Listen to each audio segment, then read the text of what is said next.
Hear this truth from me, the light at the tunnel.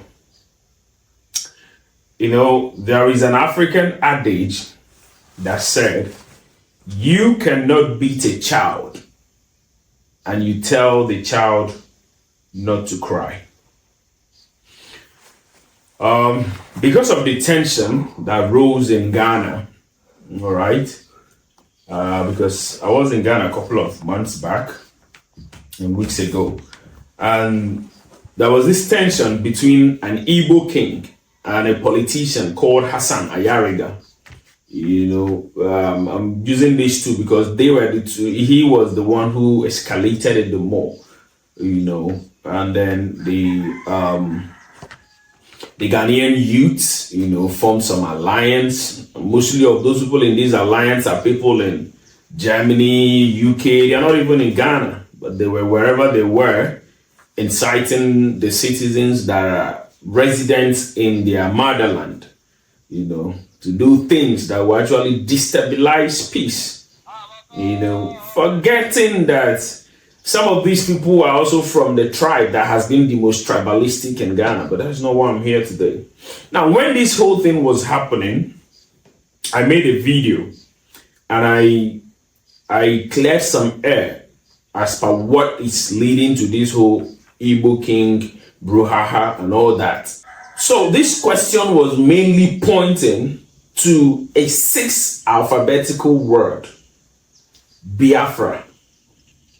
You see, misinformation can make an intelligent man appear very silly and very saucy.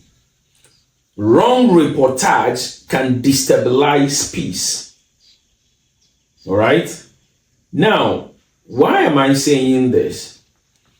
In most of the comments, 90% of the comments I was getting, the normal Ghanaian, the ordinary Ghanaians were asking me, so I want to allow the Igbos to come and, you know, start a Biafra war in Ghana or a Biafra war in Ghana. And I'm like, where are these people getting their informations from? First of all, what is Biafra war? In 1967, okay, there was, you know, there has always been marginalization when it comes to the Igbos. So in 1967, in the northern region of Nigeria, okay, there was a coup d'etat that happened. All right, listen very carefully. I'm going to tell you to the best of my knowledge, and you can also make further research. All right, and this coup d'etat claimed the lives of 60 to 70% lives of Igbo military top officials. All right, that is January, February 1967.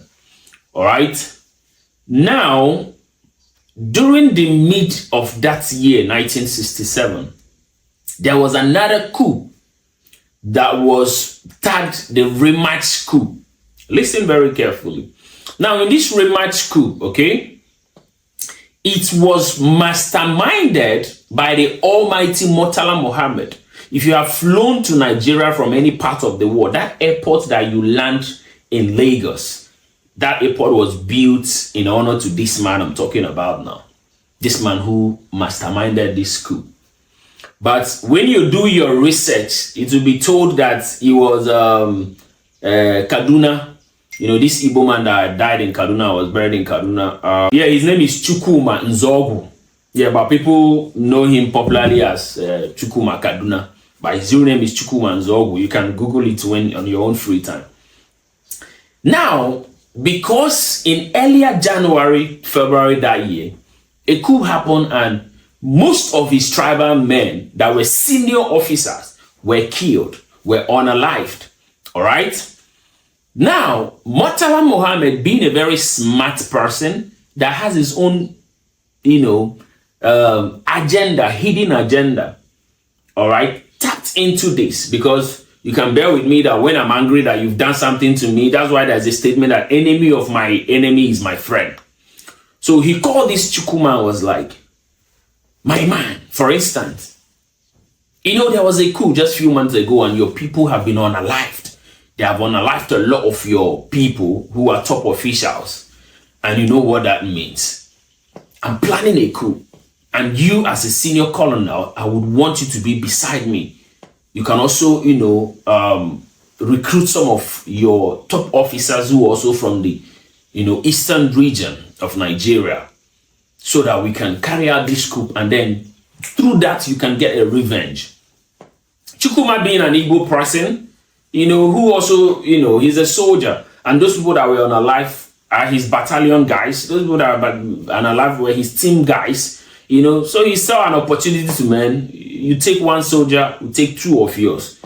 You know, it's like the Kotoko. They say when you on alive, thousand more will come. You get it? So it was more like that. So Chukwuma saw it as an avenue to revenge. All right? He accepted. He keyed into this idea that was bettered by Murtala Mohammed. All right? Now, when the coup happened, all right, it was now placed on the head of Chukwuma that he was the mastermind. Even if some search engines like Google and other AI search engines, when you Google about that war, they would even tell you that it was masterminded by Chukwuma. But no, it wasn't. It was masterminded by a northerner, right? Murtala Mohammed. You get it? But he used an Igbo man, because an average Igbo man that is not arrogant, it's, you know, always tribal, and he wants to protect anything about his tribe. Okay, he's fighting for his people. Anything that he see that he's doing, you know, for the betterment of his people, he will do it to the last drop of his blood. And Murtala Mohammed took advantage of this. Now, after that coup, they now called it an Igbo coup, but it was never an Igbo coup. Now, you've heard what I told you that happened in January of that year. And this guy was now played by Murtala Mohammed out of ignorance and him wanting, you know, revenge. He keyed into this coup. Now, from there, tension rose.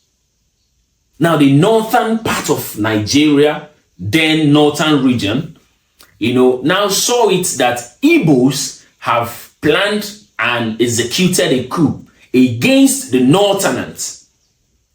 Are you getting where I'm coming from now? So now there became, you know, the massacre of Igbos, all right, in the northern region. It was through this massacre that the Igbos now, through etymology, okay, now formed what we call Biafra. And BIA in the Biafra is Bia, which in Igbo language means come. I think it has similar thing with their can as well, which is bra. And then fra means join. So it became more like come and join, so that we'll fight for our freedom. I don't know if it's making sense to you. So the entire Biafra war thing that you are hearing and misquoting was actually a war that was fought by an oppressed person. It's more like you beating a child and telling a child not to cry. You get it? So the Igbos were beaten on their own games. You know, the Igbos are meant to be smart, but Murtala Mohammed has smart Chukwuma. You get it? And now, when Biafra war came to be, it was now being spearheaded, you know, by Ojukwu. You all know this other story. But that's not what, I'm not here to tell you about Biafra war and all that. I'm just here to tell you how Biafra war came about.